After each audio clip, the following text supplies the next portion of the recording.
My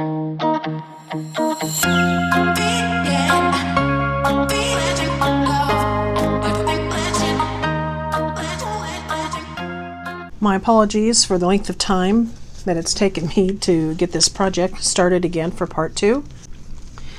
So we're going to go ahead and start this free coffee cup with the heart today.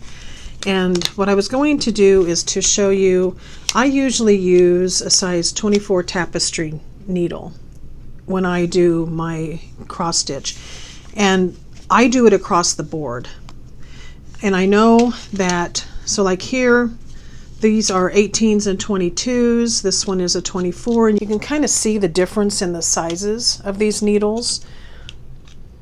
Obviously, the larger needle over here, which is an 18, these 22s, which is not a bad size for a size 14, but I usually try to stick with the 24. I just can't go any lower than a 24 with my hands, keeping track of them. This here is just another package of a size 22, which I also do use sometimes.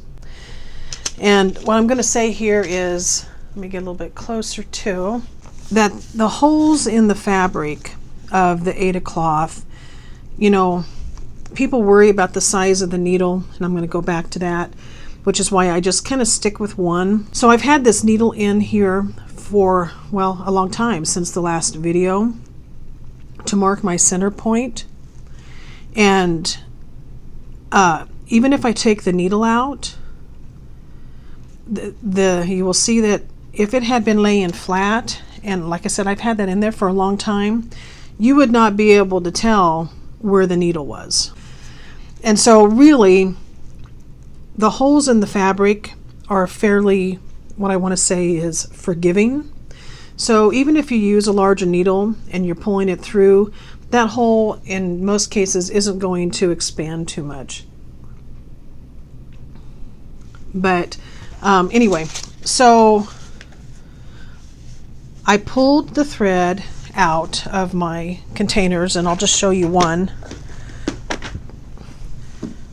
I've got about 5 of these containers full of embroidery floss, and usually I just stick with DMC.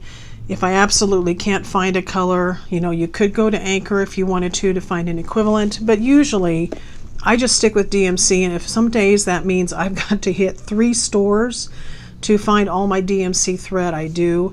Usually I start with the store who in general has the most in stock. Now, just so you know, Walmart carries DMC, Hobby Lobby carries DMC, and Hobby Lobby didn't used to carry DMC. I don't even remember now which one they carried, but I usually didn't go to Hobby Lobby because of that. Well, other things that I've kind of talked about, well, I never really talked about it, I guess. Somebody asked me in a comment what was my issue with Hobby Lobby, and I'm just going to tell you, my issue with Hobby Lobby is the far right views and the discrimination that they project onto their employees and to even customers who come into the store have kind of been on the brunt of this issue. It's kind of like Chick-fil-A or whatever it's called. I don't go there either, and have never gone actually there because of those very right-wing views against minorities and against people, whether it's sexual orientation. I will just say that. Anyway, Hobby Lobby is just, you know, too far right for me. I am not against Christians. I would consider myself an expanded Christian in a way. I was born and raised Catholic, and so even though, you know, I'm a psychic and I have larger viewpoints, I'm just against people who show bias and bigotry, and that's just who I am. And so that's why, to answer the question, why I don't particularly go into Hobby Lobby any more than I have to. These are the types of cases that I keep, but again, if I go back to the stores that generally carry, like I said, Walmart carries it, Joann's carries it, Michael's carries it. I'm sure if you can find other embroidery stores, DMC is just a really popular thread brand. Anchor, not so much. You can find some Anchor. And there are some off brands as well, especially like at Joann's. and Michaels both I think has some too, but Joann's in particular. And those off-brands really don't have numbers. They just come in colors. I have them in boxes such as this, and so when I get my floss skeins, they're called skeins, just like you would call a skein of yarn. And as you can see, they have the number on there. And when you wind it around a card, and you know, normally the plastic ones, and this one, I don't have any plastic ones in here, but I do sometimes will buy the plastic cards to wind the thread around, and they're just more durable, to be honest. I know plastic can be a problem for some people. These, you know, you could probably recycle if you didn't want to use them anymore. But the plastic ones just, I want to say, last forever in a way. And it's not like I'm drinking something or eating something out of a plastic container and then throwing it into the recycle bin. If you're a stitcher, you're probably never going to get rid of them. They're not very expensive. They come in packets, either one of them, so you can choose which ones that you want to use. And if I get another project started, I will show you those. They're just thread bobbins. I will show you really quick. I'll just take one end off, not the one with the color number. But when you open them up, you can see that they're basically in a circle. You'll see that there is one end here that's fairly easy to find, and what you do is you just hook it through one of these openings on your bobbin, and then you just begin to wind. And in general, if you're fairly careful about it, the thread doesn't get knotted up as you're winding it. I know they have thread winders for bobbins like this. I've never tried them, but they do have them. And then just make sure you write the number from here onto your bobbin so that when you organize them, you know exactly where to look for to find the numbers. Put them in order, then they're easy to find. I have a lot of them already pulled out into other project containers. These are really handy. You're going to need them if you're going to do a lot of projects. Out of those containers, I did find the 3 threads.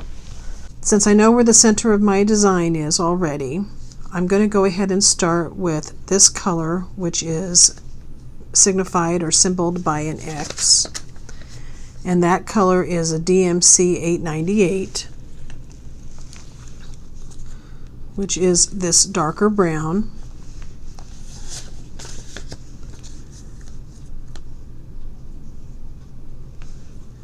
And since I am not using a sulky thread, then I am going to still go ahead and use 3 strands.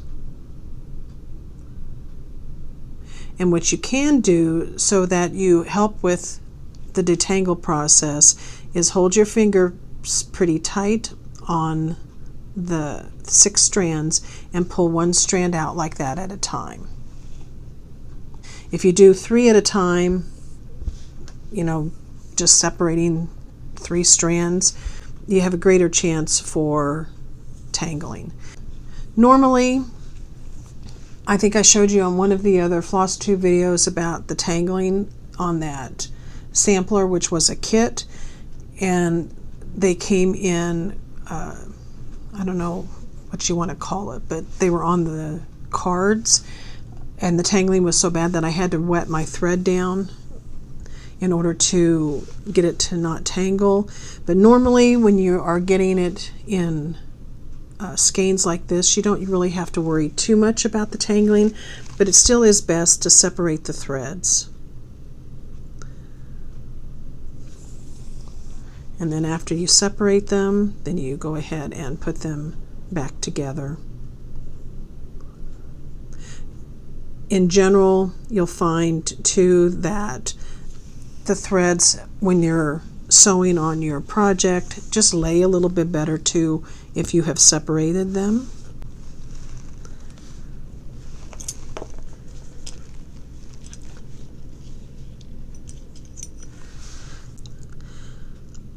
And these threaders I got off of Amazon. I will make sure that I link them. They're really inexpensive. You get, I don't know, was 50, 25, 50.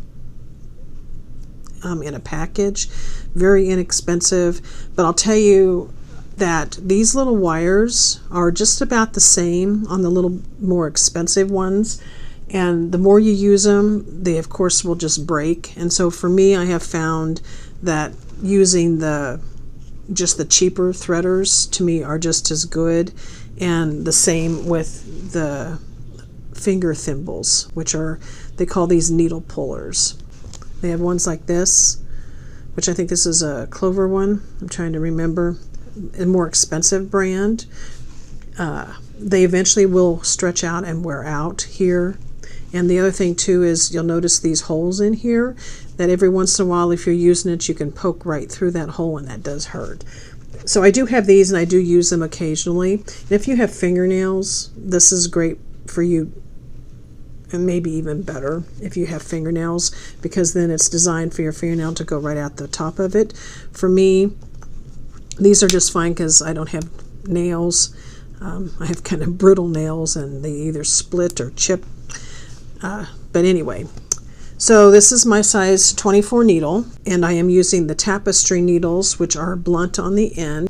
So you always use tapestry needles for cross stitch, unless of course you're doing cross stitch on, let's say, a tea towel or something like that, which you certainly can. And I have actually some cross stitch patterns that I'm going to iron on some tea towels, and I will show you those on a different video. But you just make sure that you stick your needle threader, this little metal piece, through the eye of the needle, and then put your thread through that little metal piece, just like that, and then you will pull it through. So that works pretty slick. Now, what I had talked about too is starting your project. It goes back in my case, I guess. When you start your project, normally, like I said, if you're using sulky thread, which is just a thicker thread, and I showed you those before, then you can double your thread, even on the sulky thread, and I think get a pretty decent sized coverage for your 14 count.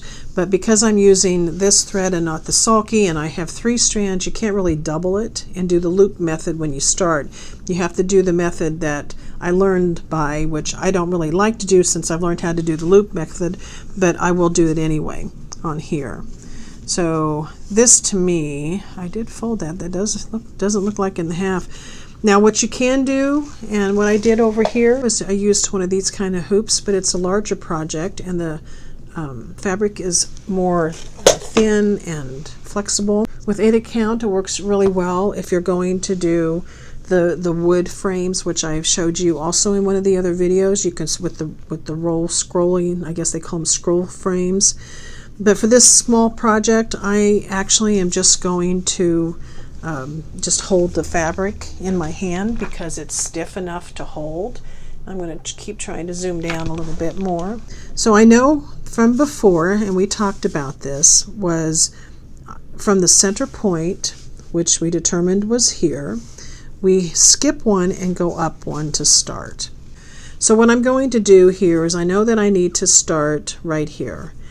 And what I'm going to do is I'm going to go down, straight down, just a few stitches, because what I want to do is catch my thread on the other side to hold it in place. And for me, it's just easier to do it that way. Otherwise, I'm trying really hard to hold my thread where it needs to be, and then I will just pull this through when I'm done. So I know that I need to come up right here, which is, like I said, we skip one and we go up one. And so now I am going to have to count. And I'm just going to grab a big needle here to count. So I'm going to start by doing 1, 2, 3, 4, 5, 6, 7 stitches. I'm going to watch where my thread is on the back. And as I stitch, I'm going to make sure that I cover that back thread. I'm going to do 7 stitches. So I'm going to go across. So you're going to start at the bottom left and go to the top right. And I'm going to make sure that I catch that thread on the back. There's my half a stitch, and I'm going to make sure that I cover this thread. So in order to go back down, you're going to be coming up on the bottom right so that you can make your X. And you know that you've already caught that thread once on the back. And then you're going to come up to the top left to make your X. So there's your first stitch. So on the back you can see that I've already started to catch it. Usually after you've caught it 2 or 3 times you're pretty much okay, but I usually try to go as far as I can, and then I'm just going to finish my row, which is 7 stitches. So you come out at the top right, you go down in the bottom left, if I can see it, and then you're going to make sure that you catch it, which is this thread. So you're going to make sure you catch it on this other side. If you have to pull this tight, you can do that, but you're going to have to make sure that you catch it on the other side.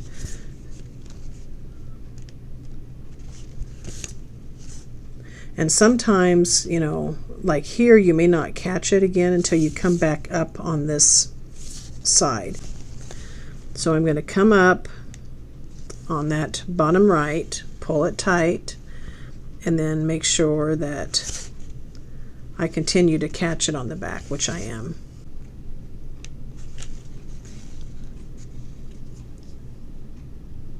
But the needle puller, is just really, really handy.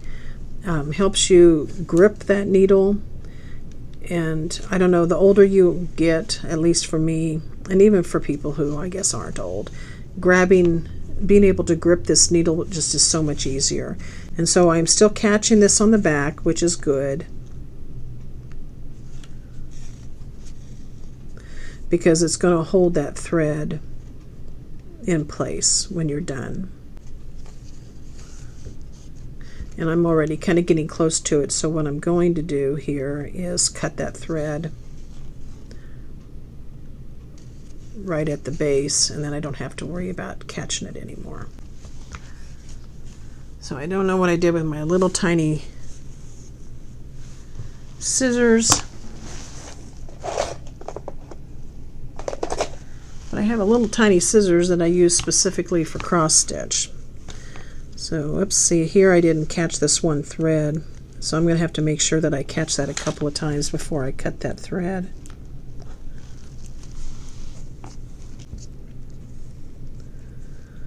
So if you happen to notice that, like here, I did catch it a couple times, but not as many as I wanted, so I'm going to make sure that I at least catch that second thread or that third thread one more time.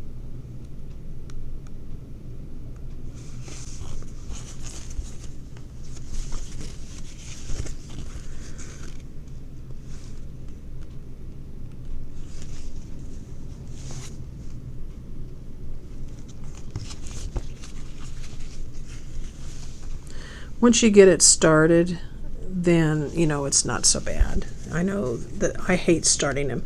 That's why the loop method for me was just so much easier.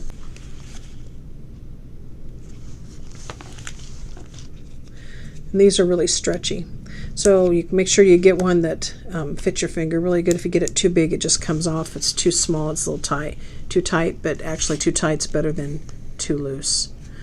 Alright, so I think for me that's just about good enough. So I'm going to cut this off a little bit, and it's still going to leave a little bit of a tail, which is fine. Now what you can do, and what you probably should do if you're doing a large project. Now the last ones I did, I think I told you that I used Fray Check on this one, which is stinky and wasteful probably, but I didn't want to pull my sewing machine out. But if you have a sewing machine, what you should do really is to sew along the edges because of the fraying. That since it's a really small project, I'm not going to worry too much about it, and I've got a lot of edge here, I think. Alright, so I have 1, 2, 3, 4, 5 stitches. I need 2 more to make 7.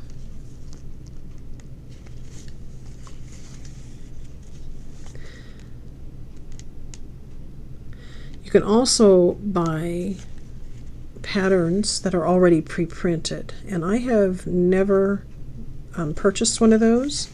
I might have to do that to try it just for the heck of it, because what you'll find is that won't be on Aida cloth. Well, I guess you can get some on Aida cloth, but the pattern is already printed on here, and then you just follow the pattern that is on your fabric, or then you don't have to count so much. And believe me, the counting can get really monotonous and laborious, I guess I want to say, if you have a really large project. And so counter cross stitch to me is not for the faint of heart, to be honest. Counter cross stitch is for people who like a little bit of a challenge, who like intricate work, who really want to take time and do a project. And you know, when I want to stitch and do something fast, for me, I'll pull out a tea towel or something like that, or a pillowcase, and do regular embroidery, because then I'm still doing needlework, but I don't have to be so focused on my project. If you get off on your counting, you'll have to tear it out and go back. So, like I said, it's not for the faint of heart, I don't believe. So, okay, so I have 1, 2, 3, 4, 5, 6, 7. I have 7 stitches, and so I have completed this row. 1, 2, 3, 4, 5, 6, 7. Now, you have a couple of choices. You can come up and finish this row and then begin down here and work your way up. You can do that too, or you can just continue to work down, however you want to do it. For me, I'm going to go up a row and come over to here, and then I'm going to come down and work my way up, and then I will come back and start working down. That's just how I do it. That way I stay better on track, because what I have found over time is, you know, like I said, this is a fairly easy, simple project, but if it's a very detailed project with a lot of colors and it's like a solid picture, those are really hard to keep track of. What you can also do, if you want to, know you have finished this row, you could take a highlighter, whatever color you want to use, and highlight that row. Then you know that row you've already done. In fact, I think I'm going to do that. So I'm going to just take that highlighter and go through that line so that I know that I've done that row. You might want to use something a little bit darker if you want to. I took my mic off. That's what I do. So we finished this row, and we know we've got to count up again. So we have 2 that are blank. So we skip 2 stitches, and then we start our next row up on top, and we have to go. So what I was telling you before, if you've got a whole row of 10, like here, you know you could got 10 stitches plus 1, 2, 3, 4, 5, 6, 7. So you know you would have to do 17 cross stitches. But as you can see, you're not always lucky with a whole row, which makes it easy to count. So counted cross stitch, you have to count. 1, 2, 3, 4, 5, 6, 7, 8, 9, 10. So I know that after I come back 2 stitches, I have to do 10. So 2 stitches back, which means this 3rd stitch is where I start making my 10. Now, as you can see what I did, and this is up to you, it's preference, however you do it. Sometimes I do it one way, sometimes I don't. But as you can see, what I did on this row is I did each stitch at a time. So, and the reason why you would either do that or not do that depends on the pattern that you're doing. So like down here, you could go all the way across, then come all the way back, and then come down one, go all the way across, and come back, and then go down one, go all the way across, and come back. But here, these stitches are really, I wanted to go to this end so that I could start here to come back. If I went and did all the way to the back and then all the way down, which I'll show you here, I guess I can just show you really quick, then I would have had to say, okay, well, now what do I want to do? Because I would want to start at one end or the other. You wouldn't have to necessarily. What you could do is come up here and stitch down, come back, and then start doing one stitch each to come over to here. There's just many ways you can do it. What you don't want to do is have a thread. Let's say you don't want to jump from here and start here and then have a piece of thread on your back that comes from here to here. You would finish off and then start again. So you get a little creative, I think, I want to say, as you continue to do cross stitch. You're going to find, oh, okay, well, I'm going to go do it this way. Okay, so I think I already forgot what it was. 1, 2, 3, 4, 5, 6, 10. So I have to do 10 stitches, and so I'm going to start my 10 stitches. I'm going to show you really quick. Come back up on the top right, come down on the bottom left, come back up on the top right, come down on the bottom left, and you would do that all the way over for your 10 stitches, and then you would come back. And then, so I'm just going to go ahead and do that, but if I do that, then I'm going to have to figure out what I want to do. So what you could do if you went all the way over is just kind of come down this little one stitch here and then start again and then start working down. And I can go ahead and do that since I've already started. Not what I had in mind to begin with. Something that a lot of people do when they're stitching in hand here is they will know when where the next stitch is. So they know they need to come down here, and they will just do it this way, which is easier than going up and down. You're keeping all of your stitching and your thread on the top of your fabric instead of, poking up one, poking down another. And that, again, is preference and what you like to do. Just make sure that as you're doing it, that your stitches are still staying pretty uniform. For me, I notice that my tension changes if I do it that way. I am an up and down kind of person. If I have my scroll frame on, then I usually keep my left hand on the bottom and my right hand on the top, and then I'm going up and down and up and down. And you can get pretty good at that too with a little bit of practice. So I need to count here a minute so that I know where I'm at. And my angle is part of my problem here because I can't really see what I'm doing. I need to make sure I have 10 stitches here. 1, 2, 3, 4, 5, 6, 7, 8. So I need 2 more. This makes 9 and 10. And some people would say they're good with that. But for me, I'm going to count it again. 1, 2, 3, 4, 5, 6, 7, 8, 9, 10. And I'm telling you that the reason why I do that is because I have made mistakes and had to tear things out.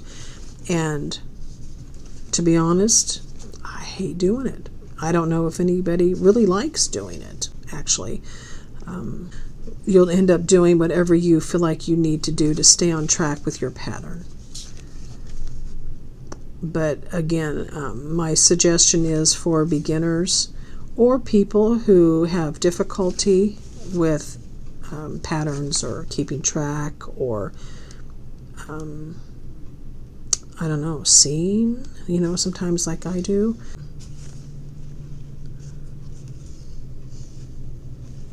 I need to see what I'm doing here. Yep, I already did that stitch. So, yeah, my lighting is not great. It's a nice cloudy day with rain. Looks like fall is going to hit us pretty quick again this year, as long as we're not getting snow.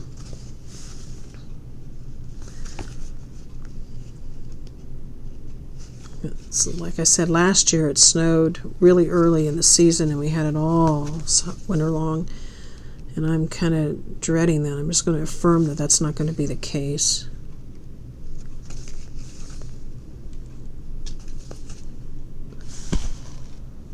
And see, after you get going, you can see if a stitch looks funny. And see, to me, that stitch looks funny. And as you can tell, it looks funny because, see, I did it again. And like I said, it's because of my angle that I am at. And I do not know what that is. Pull that out of there. So I am going to have to tear that out because I'm not sure where that's at. That's one more down, and I'm gonna thread my needle. Be easier for me to go back through that hole.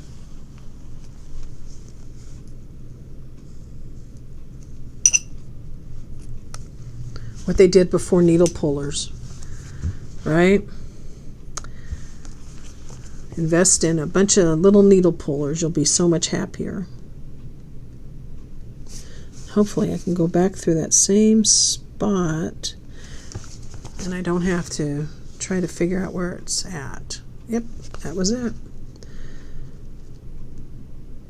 Something you may find too is that older, well, I guess I want to say is this fabric I had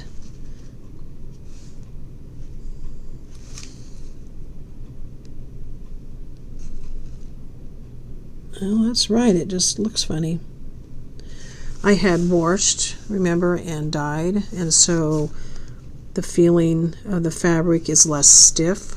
And so if you have a new piece of Aida cloth, you're going to find that it's really stiff. So holding in the hand is harder if you're stitching in hand with a fabric that's really stiff. And so they say to, wash it or whatever to make it less stiff. Okay, so I have done, I'm just going to pull that through so I don't lose my needle. You can see the 2 stitches that I didn't do. There's 10 stitches. You can also do this by counting that there is 1, 2, 3, 4, 5 stitches here that are skip stitches. 1, 2, 3, 4, 5. And so you know that you're on track. And now, because I'm over here on this side, I am going to take a look at my pattern, and I know now here what you could do if you wanted to. You could come up to here because you're only skipping 1 stitch. That's not a very long distance to have thread on the back of your fabric. Some people are really particular and they would never do that, but I don't mind going on the back of the fabric 1 stitch or 2. So here you could do this, and then you're back to the drawing board on doing this and over. And for me, I would rather begin here and then work my way down, then come up and work over, and then figure out what I need to do. So I'm going to go ahead and come down to this next row. Now you could come from here to here or here to here. It's however you want to do it. And for me, if I came over here, you could, like I said, do 1 stitch and then come back. So I think I'm going to go ahead and do that. Now, an easy way to do this is know that there's 3 stitches right here that I need to come back 3 stitches, and on the 4th stitch I start this next row.